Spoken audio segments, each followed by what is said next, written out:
èèyàn bí irú ìyá àbèjì ọmọ aráyé le creative person ni wọ́n, actress ni wọ́n, vibrant one at that.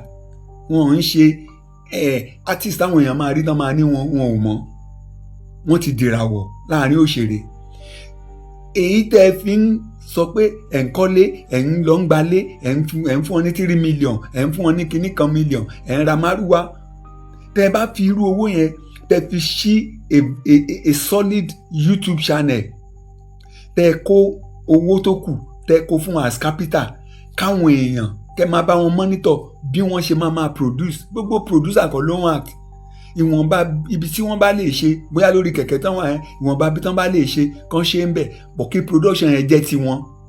Láti ìgbà tí sickness ti ṣẹlẹ̀, tó bá yẹ pé ẹ ti ṣe irú yẹn kí ìyá àbèjì ọmọ aráyé le, kí wọ́n ti ní YouTube channel ti tiwọn, ẹ mọ iye tí ìbá máa wọlé fún wọn ní oṣooṣù, tí ìgbẹ́kẹ̀lé wọn ìbá wà ń bẹ̀, tí wọn bá mọ̀ wípé yes, at least tí parí oṣù bá dé màá gba oyè báyìí ní YouTube.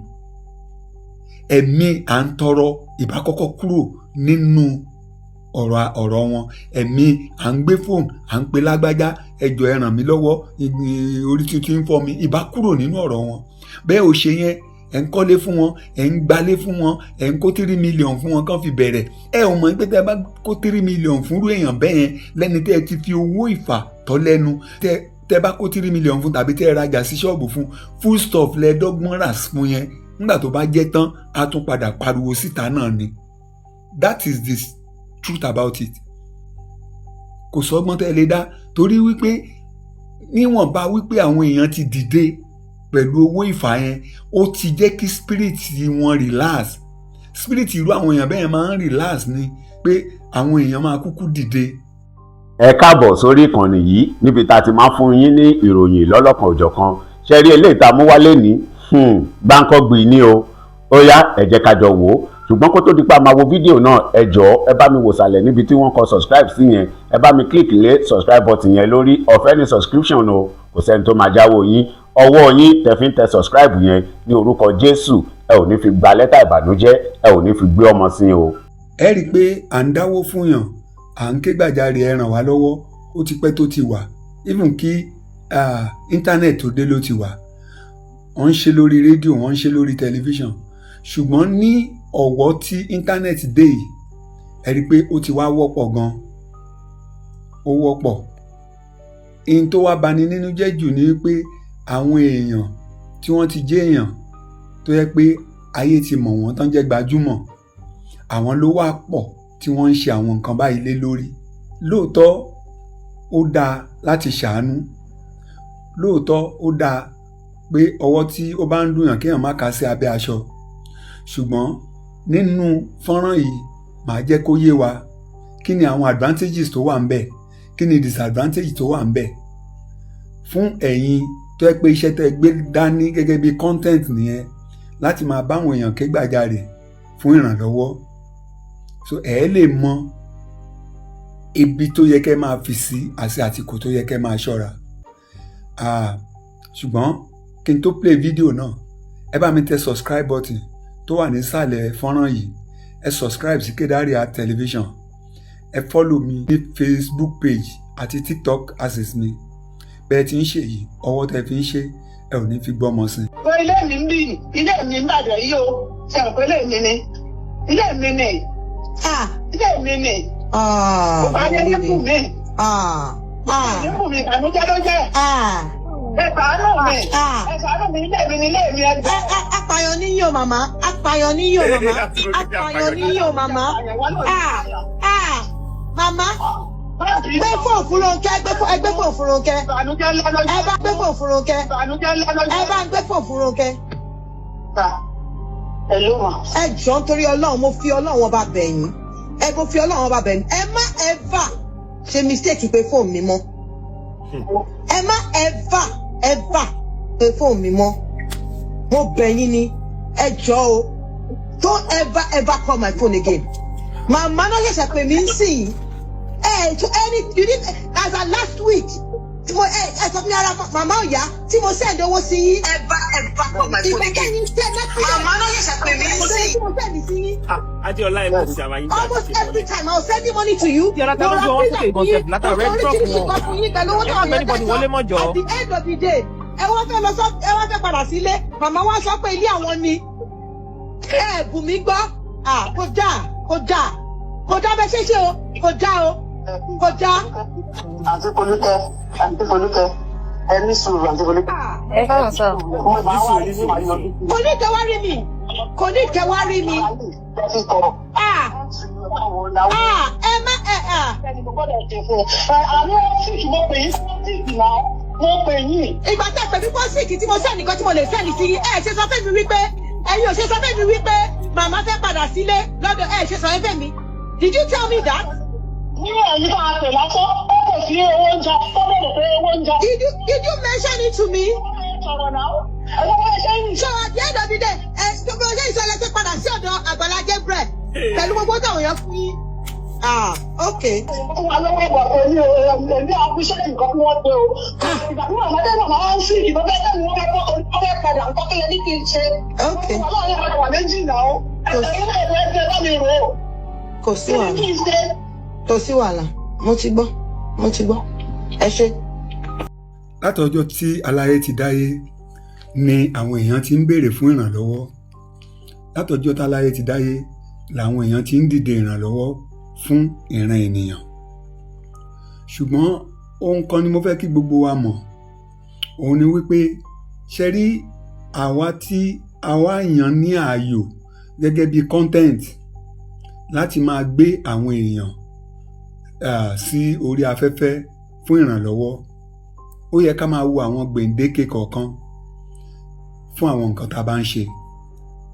Ní pàtàkì àwọn tá a mọ̀ wípé bóyá àìsàn ló mú wọn kó tó di pé àìsàn yẹn dé, kó tó di pé ìdojúkọ yẹn dé, wọn kì í ṣe ọ̀lẹ, wọ́n ń ṣiṣẹ́.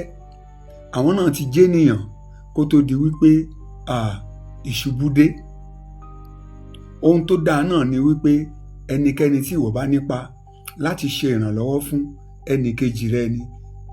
Ṣùgbọ́n ohun tí ó yẹ kí ọ̀pọ̀lọpọ̀ ẹ̀yin tẹ́ ti ní platform tẹ́ ń lo platform yín fún àwọn nǹkan wọ̀nyí kẹ́ máa put into consideration, òun ni mo fẹ́ sọ. Gbogbo wa láti gbọ́ wípé wọ́n mi wà Ìyá Ìbejì ọmọ Aráyélé wọ́n ti padà sí ilé tí Pastor Àgbàlá Gabriel tó kọ́ fún wọn nìbàdàn. Àwọn iléeṣẹ́ ológun lò wá lọ́bọ̀. Ariwo ta. Wọ́n pè wá lọ́bọ̀.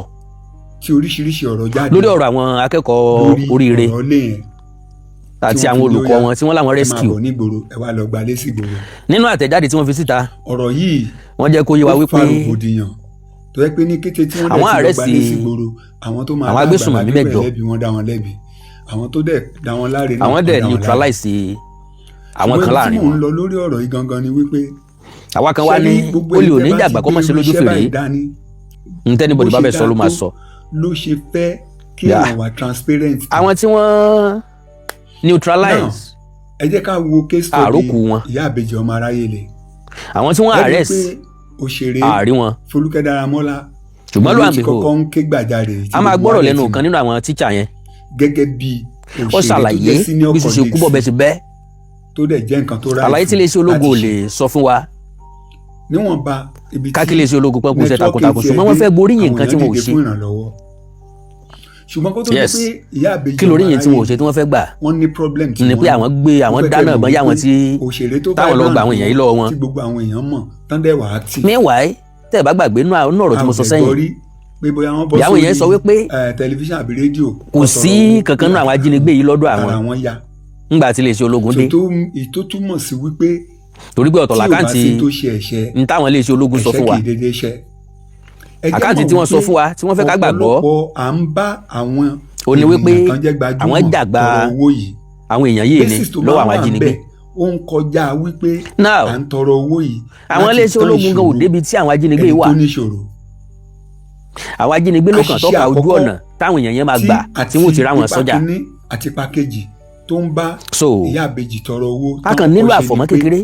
àwọn owó tí wọ́n gbà yìí. èmi pásánálì wọn sọ pé iléeṣẹ́ ológun parọ́. ń ṣe ló yẹ kí wọ́n kọ́kọ́ dá lé ṣùgbọ́n kí wọ́n jẹ́ kárí fútèjì kára wọn àwọn tí wọ́n pa tí wọ́n bá lè fi owó yẹn ṣe kára wọn fi bọ̀ wọ́n láwọn ti gé gbogbo owó yẹn dé débi tí wọ́n máa gbogbo ọ̀nà tó lè jẹ́ àwọn náà exit ti ń route padà route ńlá àwọn ti dí ẹnu iṣẹ́ tí Ọlọ́run gbà wípé kí àwọn ènìyàn máa ṣùgbọ́n tó bá rí gbòyẹn bó ṣe pọ̀ tó yọ mọ̀ pé kò sí gédé a bá wọn tọrọ owó yẹn ò tó tẹ bá dúró sójú títì sáwọn yẹn wá gọ̀ wọ́n àgbà títì kọjá nínú gbóná náà máa gbà bọ́ sínú gbóná o bá wọn tọrọ owó tún gbogbo wọlé yẹn kọ́ ni láti ó bẹ̀ gọ̀ àwọn disadvantage ẹ bá máa sin jẹ yọ ọmọ kó ojú ẹ yọ ní end of the day àwọn tí wọ́n ń jiyàn gbé sínú gbó wọ́n ti mọ kọ̀rọ̀kọ́ ń dunú gbó yẹn ibi tọ́já ibi tán lè gbà já tí kúrú bá fẹ́ tẹ̀yìn ní fanfa.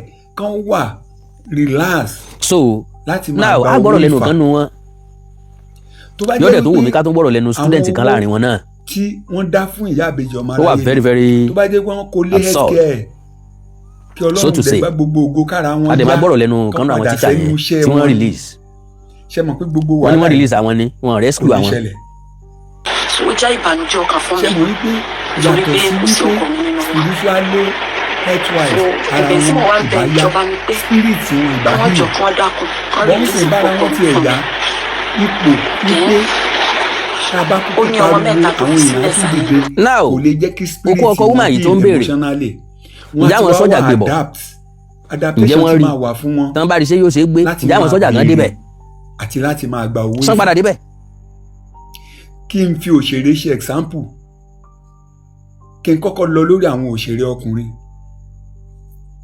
ẹ wo àgbà òṣèré Hasan Ogogo Ọmọkúlódò sickness tó ṣe Ogogo kì í ṣe sickness kékeré sickness tó lágbára tó ní àmì ni tí gbogbo èèyàn dẹ̀ mọ̀ ṣùgbọ́n èmi ò rí ibì kan tí bàbá yẹn ti bọ́ sórí íńtánẹ́ẹ̀tì tàbí sí orí anywhere àkáǹtì mi rí ẹjọ́ ẹ máa dáwó fún mi mo ti fẹ́ kú o. Mi ò dá àwọn tó bá jáde lẹ́bi ṣùgbọ́n mo fẹ́ ká mọ̀ wípé Ọlọ́run á máa wo irú àníyàn bẹ́ẹ̀ láti dá sí ọ̀rọ̀ ayé ènìyàn torí wípé ohun tọ́lọ́run ò bá ṣe ipa owó ò ká o.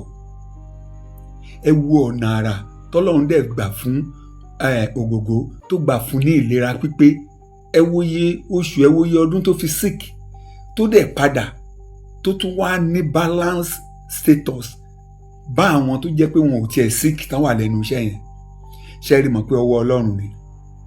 Ẹ wá jẹ́ ká wo alàgbà tí wọ́n ti dolóògbé Kànràn nígbà tí ilé wọn jóná wọ́n ní ilé jóná ìyàwó kú wọ́n ní ìyàwó kú bẹ́ẹ̀ làwọn èèyàn ń dáwó fún wọn bẹ́ẹ̀ bọ́n ṣe ń pe tribulation kọ̀ọ̀kan bẹ́ẹ̀ làwọn èèyàn ń dáwó bẹ́ẹ̀ làwọn èèyàn ń dáwó. Ẹ má jẹ́ ká gbàgbé wípé wọn ò kúrò nínú ogun títí tí ẹ̀mí fi bọ́ lára wọn o.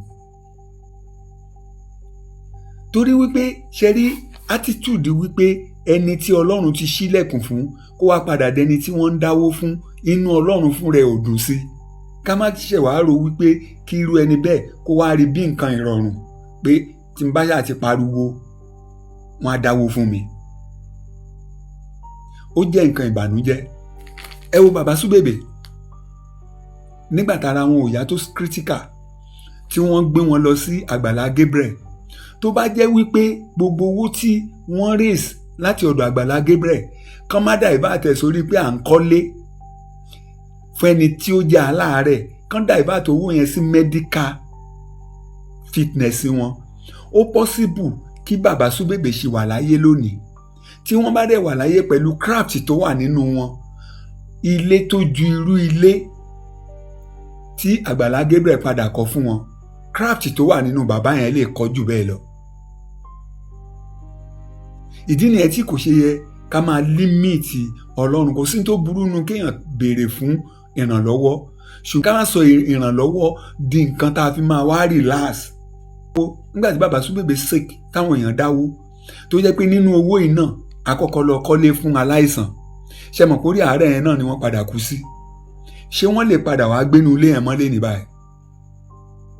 Ìdí nìyẹn tó fi jẹ́ wípé tí a bá ń gba owó yìí fún àwọn èèyàn wọ̀nyí ẹ kọ́kọ́ jẹ́ ká ná lórí ohun tó ń ṣe wọ́n ẹ jẹ́ ká kọ́kọ́ fi tákù ìṣòro tí wọ́n ní ta kárí pé ìṣòro yẹn tán if àtọ̀ tó bá ṣe ní nǹkan míì tá a fẹ́ ṣe tí ìṣòro yẹn bá tán tí wọ́n fit láti padà síbi iṣẹ́ wọn ẹ má jẹ́ ká tún padà máa gba owó fún wọn mọ́. àwọn nǹkan wọ̀nyí a máa bí ogun, àwọn nǹkan wọ̀nyí a máa mú kí irú ẹni bẹ́ẹ̀ kó má lè padà gbé nǹkan rẹ̀ ṣe mọ́ láyé. Torí pé téèyàn bá ti relax sórí wípé tí mo bá kúkú ti lè pariwo àwọn ẹlẹ́yinjú àánú á dìde, èèyàn ò ní kúrò nídìí à ń tọrọ. Ẹ wo pásítọ̀ Àgbàlá Gabriel nígbà táwọn wà nínú mọ́tò wọn láwọn rí Muyideen níbi tó ti ń kiri ṣájà tó yẹ pé ó ti fẹ́ẹ̀ di wèrè tán. Irú ẹni bẹ́ẹ̀ nígbà tẹ́ gbé sáyé fún gbogbo ọmọ Nàìjíríà láti ṣàánú, ìgbà tó wó wọlé ohun àkọ́kọ́ ní rehabilitation, bí ọpọlọ ẹni ṣe máa padà sí normal, bẹ́ẹ̀ ni ṣe máa padà discover rẹ̀. Ṣùgbọ́n ilé lẹ kọ́ fún ẹni tó jẹ́ wípé nǹkan tó ṣe ó ti affect ẹ̀ psychologically. Ẹ kọ́lé fún, ẹ ṣe wedding fún, ní tí kò tí ì yẹ kó kàn nínú ọ̀rọ̀ ayé ẹ̀ òun lẹ fi àwọn owó yẹn ṣe fún. Ẹ ò heal ẹ̀ spiritually, ẹ ò heal ẹ̀ psychologically. Gbogbo wa náà la mọ̀ bí tí ọ̀rọ̀ Muyideen àtàgbàlá Gabriel ibi tó padà já sí. Ohun tí mò ń gbìyànjú láti sọ ni pé bí iṣẹ́ ìrànlọ́wọ́ tẹ́ gbé lọ́wọ́ yẹn ṣe dáa tó, ó fẹ́ transparency. Ẹni tára ẹ̀ ò yá tí dókítà àbí tí hospital sọ pé nǹkan báyìí ló máa wò sàn, kò sí nǹkan tó ní kẹ́ má kárí hospital tó fẹ́ wò tó fẹ́ treat ẹ̀ kẹ́ carry wọn along.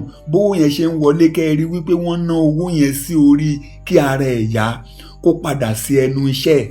Tó bá jẹ́ lórí health issue lẹ ṣe torí ẹ̀ béèrè owó fún yàn, ẹ make sure yìí pé owó tẹ́ ẹ gbà tẹ́ ẹ fi sọ orí health issue ẹ ná lé orí health issue. So far so good, mi ò tí ì rí gbajúmọ̀ èèyàn kan, òṣèré ni, olórin ni, tí wọ́n tọrọ owó fún lórí afẹ́fẹ́ tí ó padà ní àtúbọ̀tán kan gidi. Nínú kó jẹ́ pé ìṣòro tán torí ẹ̀ tọrọ owó yẹn náà ló máa ń padà gbẹ̀mí wọn, tàbí pé kán padà wá kúkú di àtọrọ. Ọ̀ṣun Ọlọ́run ò fẹ́ bẹ́ẹ̀ fún wọn, lọ́lọ́run ṣe fún wọn ló ṣe fún wọn ní image táyé lè respect, tán mọ̀ pé actor actress lẹ́ni. Ẹ ò ṣe nǹkan kan láti lè mú kí spirit wọn padà sínú iṣẹ́ tí wọ́n nífẹ̀ẹ́ sí. Ẹ ń ṣe pé nígbà tán bá ti béèrè kẹrẹ́ ìṣòwò fún wọn, kẹrẹ́ ìṣòwò fún wọn. Gbogbo adẹ̀la mọ̀ wípé kò sí láyé anumọ̀ nínú lẹ̀.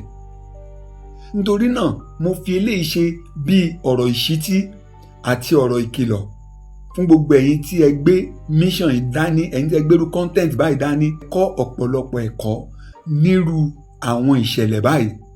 Ẹ má jẹ́ ká máa lo situation èèyàn láti fi sọ wọ́n di oníbàárà, torí stylishly ohun tó máa padà dì nìyẹn. Irú ọmọ wọn obìnrin nísìn àti gbé ilé ọkọ lẹ́ni tó yẹ pé tán bá ti pariwo 3 million 2 million á wọlé, àti gbé ilé ọkọ ó máa nira díẹ̀ fún. Ẹ ò lè sọ fún mi pé irú ọmọ ìyá àbèjì ọmọ aráyé lè yẹn obìnrin kò ní lè máa bá wọn monitor YouTube channel tẹ́ bá ń ṣí fún wọn, kán dẹ̀ máa make sure yìí pé wọ́n rí content tó nítumọ̀. Owó tẹ́ fún wọn kán máa fi pe àwọn èèyàn. In fact, a lot of people tán bá tún pè wọ́n á tún máa ṣe kinní yẹn fún wọn bíi pé yes àwọn assist. Ṣùgbọ́n ẹ ò ṣe gbogbo nǹkan tó lè mú kí in tí wọ́n ń ṣe tínú wọn ń dùn kán tó ní problem tó lè mú kí wọ́n máa ṣe lọ, ẹ ò ṣe fún wọn. Mo gbọ́ bí òṣèré Fọlúkẹ́ Dáramọ́lá ṣe ń pariwo tó dàbíi pé bóyá wọ́n fi ibi iṣu òun ni. Wọn ò fi ibi iṣu ẹ̀. Oliver Twist will never get satisfied. Ẹ̀yin lẹ sọ wọ́n di Oliver Twist, that ẹ fún wọn ní platform láti máa always demand ní gbogbo ìgbà tí wọ́n bá ti níṣòro. Ọ̀pọ̀lọpọ̀ àwọn tó wá ń dá owó yìí, ẹlòmíì ní ìṣòro tó ju tí wọ́n lọ nínú ẹbí ẹ̀, ṣùgbọ́n sí nítorí ojú àánú ó ń ṣe àánú. Ọ̀pọ̀lọpọ̀ ní kì í ṣe ọkàn àánú ló fi ṣe o. Ẹlòmíì owó kókú lọ kárùn lọ náà ni o. Ẹlòmíì owó pé mo fi ra irú ìṣẹ̀lẹ̀ báyìí kó má ṣẹlẹ̀ sí mi, kó má ṣẹlẹ̀ sẹ́bí mi náà ń sẹ́ǹdì sí wọn. Gbogbo nǹkan wọ̀nyí ni kẹ́ jẹ́ ká rò. ó dára láti béèrè fún àánú, ó dára láti ṣàánú, ṣùgbọ́n ní kété tí ihun tí a torí ẹ̀ ń béèrè fún àánú yẹn tọ́lọ́run bá ti ṣe, ẹ jẹ́ ká dáwọ́ yẹn dúró, ẹ jẹ́ ká make sure yìí pé a dá àwọn èèyàn yẹn padà sórí iṣẹ́ tí wọ́n ń ṣe kó tó di pé ìṣòro dé. Láti pàṣẹ báyìí a ò ní máa padà jẹ́ kí wọ́n wá di ẹni tó máa jẹ́ comfortable beggar. Nígbà tí wọ́n padà sí ọ̀dọ̀ Àgbàlá Gabriel báyìí, ṣé oúnjẹ fẹ́ máa sọ̀kalẹ̀ látojú ọ̀run wá bá wọn bẹ̀ ni? Ó máa padà end up sí wípé ọmọ Nàìjíríà ẹ ràn mí lọ́wọ́ náà ni. Tí nǹkan ìbádẹ́ ti ń tẹ̀léra wọn tó ti ń wà convenient fún wọn láti máa béèrè àti padà heal emotionally láti lè padà wà capable láti ṣiṣẹ́ láti lo ìran tọ́lọ́run fún wọn, ó máa difficult. Mo gbàdúrà gbogbo ìṣẹ̀dá tó ń la nǹkan kan kọjá tó lè mú kó nílò ìrànlọ́wọ́ ènìyàn, ní gbogbo ibi tí ẹ bá ti nílò ìrànlọ́wọ́ ènìyàn, ìrànlọ́wọ́ Ọlọ́run á máa dìde fún wa. Ìrànlọ́wọ́ Ọlọ́run òun ló dáa jù. Kò sí ọ̀pọ̀lọpọ̀ àwọn tí wọ́n tọrọ owó fún nínú òṣèré ni, nínú àwọn gbajúmọ̀ ni, tí wọ́n padà rí mú mọ́ lẹ́yìn tí wọ́n tọrọ owó fún wọn. Ẹ jẹ́ ká ronú sí i.